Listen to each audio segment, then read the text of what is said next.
હવે એક જ રસ્તો છે કે એક તો આપણે લોકશાહીમાં જીવવું છે.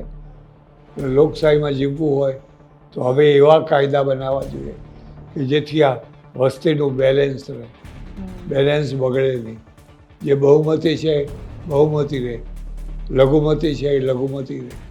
લઘુમતી બહુમતી રહી જાય એવું ના થવું જોઈએ.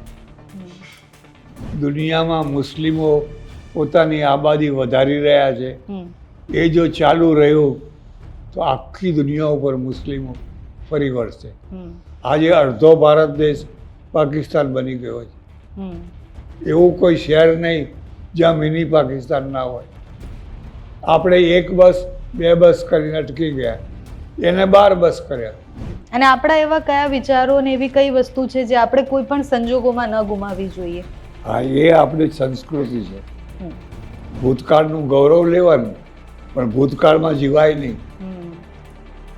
ભીમે હાથી ઉડાડ્યા હતા, આપણે મિસાઇલ ઉડાડી. એટલે આધુનિક વિચારો હોવા જોઈએ.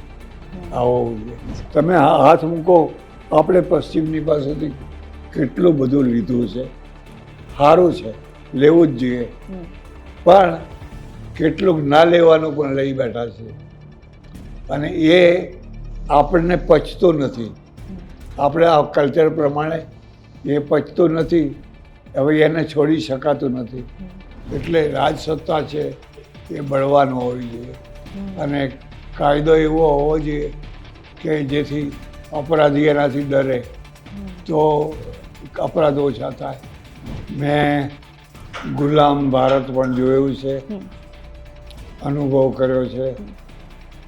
કોઈ સગવડ નહીં, કોઈ રસ્તા નહીં, પાણી નહીં, અનાજ નહીં, કોઈ પ્રગતિ નહીં, નોકરી નહીં, ધંધો નહીં. લોકો ભૂખે મરતા હતા, પાણી વિના તળવળતા હતા. દુકાળ પડે, ગામ છોડીને લોકો બહાર નીકળી જાય. બહુ ભૂંડી દશા હતી. એની તુલનામાં આજે તો ઘણું સારું છે. પતિ પત્નીના જે સંબંધો હતા એમાં જે મજબૂતાઈ હતી, દૃઢતા હતી, પરિવાર હતો, એ લગભગ હવે બહુ ઓછો થઈ ગયો, તૂટી ગયો છે. વાતમાં છૂટા થવું, એકબીજા ઉપર કેસ કરવા, ખોટા કેસ કરવા, હેરાન કરવા, એ બધું વધી ગયું છે. એ સારું નથી.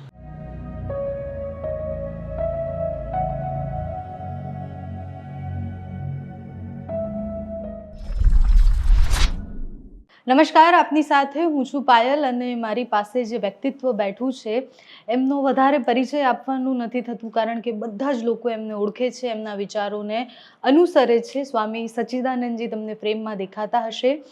થેન્ક યુ સો મચ, તમે સમય આપ્યો ફરી એકવાર અમને. અને તમારો જન્મદિવસ છે તો સૌથી પહેલા શુભેચ્છાઓ બહુ જ બધી. આભાર આભાર આભાર. અને પહેલો સવાલ એ છે કે 94મા વર્ષમાં બેઠા છો અને તમે આઝાદ ભારતથી લઈને અત્યારનું ભારત બધું જ જોયું છે. તો આટલા વર્ષોમાં તમે પાછળ ફરીને જુઓ તો આપણા દેશને આધ્યાત્મથી લઈને દેશની પ્રગતિ કે પછી જેટલું પણ જોયું છે એને કેવી રીતના મૂલ્યાંકન કરો છો? મેં ગુલામ ભારત પણ જોયું છે, અનુભવ કર્યો છે. કોઈ સગવડ નહીં, કોઈ રસ્તા નહીં, પાણી નહીં, અનાજ નહીં, કોઈ પ્રગતિ નહીં, નોકરી નહીં, ધંધો નહીં. લોકો ભૂખે મરતા હતા, પાણી વિના તળવળતા હતા. દુકાળ પડે, ગામ છોડીને લોકો બહાર નીકળી જાય. બહુ ભૂંડી દશા હતી. એની તુલનામાં આજે તો ઘણું સારું છે. હવે દુકાળ પડતો જ નથી કારણ કે આપણે એટલી બધી નહેરો ને ટ્યુબવેલ ને એ બધું કર્યું કે હવે 12 મહિના ખેતી થયા કરે છે. એટલે એ દૃષ્ટિએ તો ઘણું સારું છે. રસ્તા ઘણા સારા થઈ ગયા. કોઈ ગામ એવું નહીં હોય કે જ્યાં પાકો રોડ ના હોય, ગુજરાતમાં તો ખાસ કરીને. એટલે એ દૃષ્ટિએ તો ઘણું સારું થયું. પણ અને રોજી એટલી બધી વધી છે, માણસો મળતા નથી, મજૂરો મળતા નથી, ખેતી કરવી મુશ્કેલ થઈ ગઈ છે. એટલે હવે બેકારી પણ નથી એટલી બધી, અને લોકોની પાસે પૈસો પણ ઘણો વધ્યો. પહેલાં પૈસો હતો જ નહીં, ત્યારે એ દૃષ્ટિએ ઘણું સારું થયું. પણ બીજી દૃષ્ટિએ થોડું સારું નથી પણ થયું. એ થયું છે કે પતિ પત્નીના જે સંબંધો હતા એમાં જે મજબૂતાઈ હતી, દૃઢતા હતી, પરિવાર હતો, એ લગભગ હવે બહુ ઓછો થઈ ગયો, તૂટી ગયો છે. વાત વાતમાં છૂટા થવું, એકબીજા ઉપર કેસ કરવા, ખોટા કેસ કરવા, હેરાન કરવા, એ બધું વધી ગયું છે. એ સારું નથી. આપણે સમાજ જીવનની વાત કરીએ છીએ તો સમાજમાં અત્યારે ક્રાઇમ તો પહેલા પણ ખૂબ થતા હતા, અત્યારે પણ થાય છે, પણ અત્યારે માણસને માણસના જીવની કિંમત પણ નથી રહી. તો આવા સમયમાંથી આપણે કેવી રીતના પસાર થશું? હું સમજ્યો નહીં તમારી વાતને. હું એવું કહું છું કે સમાજની આપણે વાત કરીએ છીએ તો અત્યારે માણસને માણસના જીવની પણ કિંમત નથી. બહુ નાની નાની વસ્તુમાં માણસ માણસને મારી નાખે છે. બરાબર છે. વાત વાતમાં લોકો છરી ઉલાવે, હિંસા કરી નાખે, એ બધું ઘણું વધી ગયું છે. મારા ખ્યાલથી એનું એક કારણ એવું પણ હોય કે રાજસત્તા દુર્બળ હોય, રાજસત્તા પ્રબળ હોય તો અપરાધ ઓછા થાય. દાખલા તરીકે અરબ દેશોમાં જાઓ તો અરબ દેશોમાં બહુ ઓછા અપરાધો થાય છે, કારણ કે દંડ સખત છે અને એ દંડના કારણે લોકો ડરે છે. આપણે ત્યાં લોકો કોર્ટ કચેરીથી ડરતા નથી, પોલીસથી ડરતા નથી, પોલીસ ઉપર હુમલો કરે છે અને પછી છૂટી જાય છે. એટલે જ્યાં સુધી રાજદંડ મજબૂત ના હોય, તમે એનું એક ઉદાહરણ યુપીમાં જોઈ શકો છો. યુપી એટલે ક્રાઇમ સ્ટેટ. એ ક્રાઇમ સ્ટેટને આદિત્યનાથ યોગી એવું સુધાર્યું કે અત્યારે બહેનો રાત્રે બહાર નીકળી શકે, પહેલાં ધોળા દિવસે બહાર ના નીકળી શકે. એટલે રાજસત્તા છે એ બળવાન હોવી જોઈએ અને કાયદો એવો હોવો જોઈએ કે જેથી અપરાધી એનાથી ડરે તો અપરાધ ઓછા થાય. તમે જે સંબંધોની વાત કરી તો સ્ત્રીઓ પહેલા આટલી સ્વતંત્ર ન હતી, હવે સ્વતંત્રતા વધી ગઈ છે. બીજી તરફ એક આખો એવો વર્ગ છે જે વર્ષોથી એના ઉપર આધિપત્ય જમાવીને બેઠા છે. એ બંનેના અસમંજસની વચ્ચે આ સમાજ કેવી રીતના આગળ વધશે?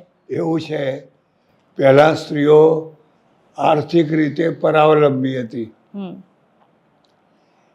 એને 1 રૂપિયો જોતો હોય તો એને માગવો પડે, એની પાસે પૈસો નહોતો, એટલે એ આર્થિક રીતે પરાધીન હતી. બીજું, એના ઉપર પરિવારનો ડર હતો, સમાજનો ડર હતો, રાજનો ડર હતો. હવે શું થયું? સ્ત્રીઓ પગભર થઈ ગઈ.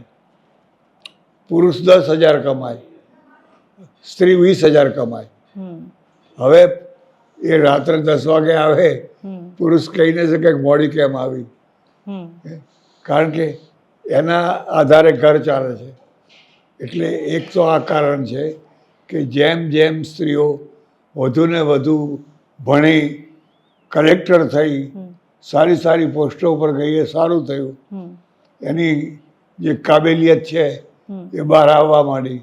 પણ સાથે સાથે જે દાંપત્ય જીવન છે એ દાંપત્ય જીવન બહુ શિથિલ થઈ ગયું અને એના કારણે એ ઉપરથી સુખી છે, અંદરથી દુઃખી છે. એ બેલેન્સ કરવા માટે શું કરવું જોઈએ આપણા સમાજે? બેલેન્સમાં કરવા માટે આપણે રિવર્સ જવું પડે. એ શક્ય જ નથી. દેવાના પાણી હવે મોભે ના ચડાય, એ શક્ય જ નથી. હવે તમે સ્ત્રીઓને કહો ભણવાનું બંધ કરો, મુસ્લિમ દેશોમાં આ જ થઈ રહ્યું છે. મુસ્લિમ દેશોમાં સ્ત્રીઓને ભણવા નથી દેતા અને એ ગુલામ જેવી સ્થિતિમાં રાખે છે. એટલે એમને કોઈ અને તલાક તલાક તલાક, બસ પતી ગયું, જાઓ રખડતી કરી દે. ત્યારે એ બરાબર નથી. અને આ જે રસ્તે આપણે આગળ ચાલ્યા છીએ એ રસ્તેથી પાછા વળવું પણ મુશ્કેલ છે. એટલે હવે આપણે નવી જીવન પદ્ધતિનો સ્વીકાર કરવો પડે. નવી જીવન પદ્ધતિનો સ્વીકાર એ છે કે પુરુષ સ્વતંત્ર છે, સ્ત્રી પણ સ્વતંત્ર છે. એટલે હવે એના ઉપર પહેલાં જેવી જોહુકમી ચલાવી શકાય નહીં. એ પણ એનું પણ અસ્તિત્વ છે, વ્યક્તિત્વ છે અને પુરુષનું પણ છે. એટલે બંને એકબીજા સાથે મેળ કરીને રહે એ જ વધારે ઉત્તમ છે. અને મેળ કરીને ના રહે તો હવે આજે એક એવો ટ્રેન્ડ ચાલ્યો છે, લગ્ન જ નહીં કરવા. હા, એકલા ઇન્ડિપેન્ડન્ટ રહેવાનું. લગ્ન જ નહીં કર એ વધારે દુઃખી થાય છે. એવા માણસો પાછલી જિંદગીમાં બહુ દુઃખી થાય. કારણ કે ઓથ વિના જીવાય નહીં. ઘડપણ કાઢવું બહુ મુશ્કેલ છે. જુવાની તમે વિતાવી શકો, પણ ઘડપણમાં તમને કોઈનો ટેકો જોઈએ. પતિને પત્નીનો, પત્નીને પતિનો, પરિવારનો, અને હવે કોઈનો ટેકો ના હોય. એકલી સ્ત્રીઓ શહેરમાં રહે છે, એમને મારી નાખે છે, એમના નોકરો જ મારી નાખે છે. એટલે સેફટી નથી, સુરક્ષિત નથી. એટલે એનું ઉધાર પાસું છે. પશ્ચિમમાં જ થયું છે. હું સ્વીડન ગયેલો, આખી દુનિયામાં સૌથી વધુ આત્મહત્યા સ્વીડનમાં થાય, અને સૌથી ધનાઢ્ય દેશ સ્વીડન પાછો. પૈસાનો પાર નહીં, પણ ડોશીઓ બિચારી ઘરમાં એકલી બેઠી હોય, કોઈ નહીં, શું કરે? આગળ બરફ પડ્યો હોય, ગાડી ઢંકાઈ ગઈ હોય, ટીવી જોઈને કેટલું જુએ, મરી જાય પછી. એટલે આ પ્રોબ્લેમ છે એ આપણો ઊભો કરેલો છે, આપણો ઊભો કરેલો છે. અને હવે પાછું વળાય એવું નથી. સ્વામીજી, તમે ખૂબ ફર્યા છો, તમે બહુ જ બધા પુસ્તકો પણ લખ્યા છે, પશ્ચિમને આ બધા વિચારો અને બધું જ. આટલા વર્ષોમાં તમને શું લાગે છે કે આપણે એવું કહીએ છીએ કે દશે દિશામાંથી જે સારા વિચારો છે એ આપણા સુધી પહોંચવા જોઈએ, તો પશ્ચિમમાંથી અને બીજી બધી જગ્યાએથી આપણે શું લેવાની જરૂર છે, અને આપણી કઈ એવી વસ્તુ છે જે આપણે ન ગુમાવીએ ને આપણી પાસે રાખીએ? પશ્ચિમમાંથી આપણે ઘણું લીધું છે. આ તમારો ડ્રેસ જ પશ્ચિમનો છે. હા, બરાબર છે. એક આ સોફો પશ્ચિમનો છે, આ ખુરશી પશ્ચિમની છે, આ ધાબુ પશ્ચિમનું છે, ઇલેક્ટ્રિક પશ્ચિમની છે. તમે હાથ મૂકો, આપણે પશ્ચિમની પાસેથી કેટલું બધું લીધું છે. સારું છે, લેવું જ જોઈએ, પણ કેટલુંક ના લેવાનું પણ લઈ બેઠા છે. અને એ આપણને પચતું નથી. આપણે આ કલ્ચર પ્રમાણે એ પચતું નથી. હવે એને છોડી શકાતું નથી. એટલે હવે આપણે એ વિવેક કરવો જોઈએ કે હમ મહાન એવું બોલ નહીં કરવાનું. એવું બોલ કરવાથી કંઈ મહાન ના થવાય. તમારા અંદર 3 તત્વો હોવા જોઈએ. પહેલાં મોરલ હોવું જોઈએ. કહો, મોરલમાં આપણે ક્યાં છીએ? પશ્ચિમને આપણે બેયના મોરલમાં કેટલો બધો ફરક છે. મેં તો બહુ ફરક જોયો. ડિસિપ્લિન, લાલ લાઇટ હોય તો કોઈ પાર ના કરે. આપણે ત્યાં તો કેટલા નબીરાઓ ગમે તેમ એક્સિડન્ટ કરે છે. 2 તત્વો હોવા જોઈએ. ત્રીજું, ભવિષ્યના ઉજ્જવળ કરનારા વિચારો, ભૂતકાળમાં જીવનારા નહીં. ભૂતકાળનું ગૌરવ લેવાનું, પણ ભૂતકાળમાં જીવાય નહીં. ધીમે હાથી ઉડાડતા હતા, આપણે મિસાઇલ ઉડાડીએ છીએ. એટલે આધુનિક વિચારો હોવા જોઈએ, આવો હોવું જોઈએ. આજે આ બુલેટ ટ્રેન પશ્ચિમની છે, જાપાનની છે, ચાઇનાની છે. આપણે લેવી જ જોઈએ, બરાબર છે. પ્લેનો, બધું એક કારો, બધી મોટાભાગની કારો પશ્ચિમ બનાવટની ચાલે છે. એટલે પશ્ચિમનું જે સારું હોય એ જરૂર લેવું જોઈએ. અને આપણા એવા કયા વિચારો ને એવી કઈ વસ્તુ છે જે આપણે કોઈ પણ સંજોગોમાં ન ગુમાવવી જોઈએ? હા, એ આપણી સંસ્કૃતિ છે. આપણી સંસ્કૃતિ માતૃદેવો ભવ. માતા એ પહેલો દેવ છે. પિતૃદેવો ભવ એ દેવ છે. એ આપણે ભૂલવું નથી. ત્યાં કોઈ માતા નથી, કોઈ પિતા નથી. છોકરું મોટું થયું, સ્વતંત્ર. માં મરતી હોય તો મરે, હોસ્પિટલમાં મરે, કોઈ જોવાય ના જાય, રીબાઈને મરે. એટલે એ આપણું જે કલ્ચર સારું પાસું છે એ ભૂલવું ના જોઈએ. છેલ્લો સવાલ છે સ્વામીજી કે આપણે બહુ જ બધી વાતો આપણા ધર્મ વિશે કરીએ છીએ, સનાતન વિશે કરીએ છીએ, અને બહુ જ બધું એમાં લખાયું પણ છે. એક સમય એવો હતો કે એમાંથી સનાતનમાંથી જૈનો અલગ થયા, એના પછી બૌદ્ધો પણ અલગ થયા, ધીરે ધીરે સંપ્રદાયો હવે બનવા લાગ્યા છે. તો શું લાગે છે આગળનો સમય એવો આવશે કે સનાતનના નેજા હેઠળ જ બધા રહેશે કે પછી પોતાના સંપ્રદાયને એનાથી મોટું ગણવા લાગશે? આ બહુ વિકટ પ્રશ્ન છે. આગળ છે એ હું કહીશ તો કદાચ તમને માન્ય નહીં થાય, નહીં સ્વીકાર્ય પણ નહીં થાય. જે રીતે દુનિયામાં મુસ્લિમો પોતાની આબાદી વધારી રહ્યા છે, એ જો ચાલુ રહ્યું તો આખી દુનિયા ઉપર મુસ્લિમો ફરી વળશે. આજે અડધો ભારત દેશ પાકિસ્તાન બની ગયો છે. એવું કોઈ શહેર નહીં જ્યાં મિની પાકિસ્તાન ના હોય. આપણે એક બસ 2 બસ કરીને અટકી ગયા, એને 12 બસ કર્યા. હવે પ્રોબ્લેમ એ છે કે બધા પક્ષો એમને રાજી રાખવા કરે છે. હિન્દુ છે મમતા બેનર્જી, સમાજવાદી, આ બધા હિન્દુ છે, પણ વોટ લેવા માટે એમના એ બહુ મોટો પ્રશ્ન છે. જો આ પ્રશ્નને ના ઉકેલવામાં આવ્યો તો ભારત વગર તોપે, વગર તલવારે, વગર લડાઈએ ફરી પાછો ગુલામ થઈ જશે. વોટોના દ્વારા ગુલામ થયો. હું આખું પશ્ચિમ બંગાળ ફરીને આવ્યો. જુઓ ત્યાં મગજ બંકો કરતા હોય, અને હિન્દુ તો ભૂંડી દશામાં જીવે છે. એટલે એ એક મોટો પ્રશ્ન છે. સંપ્રદાયો રહે કે ના રહે, પણ આ વધી જવાના છે. ખૂબ ખૂબ આભાર આપનો સ્વામી, તમે સમય આપ્યો અમને. હરિઓમ હરિઓમ.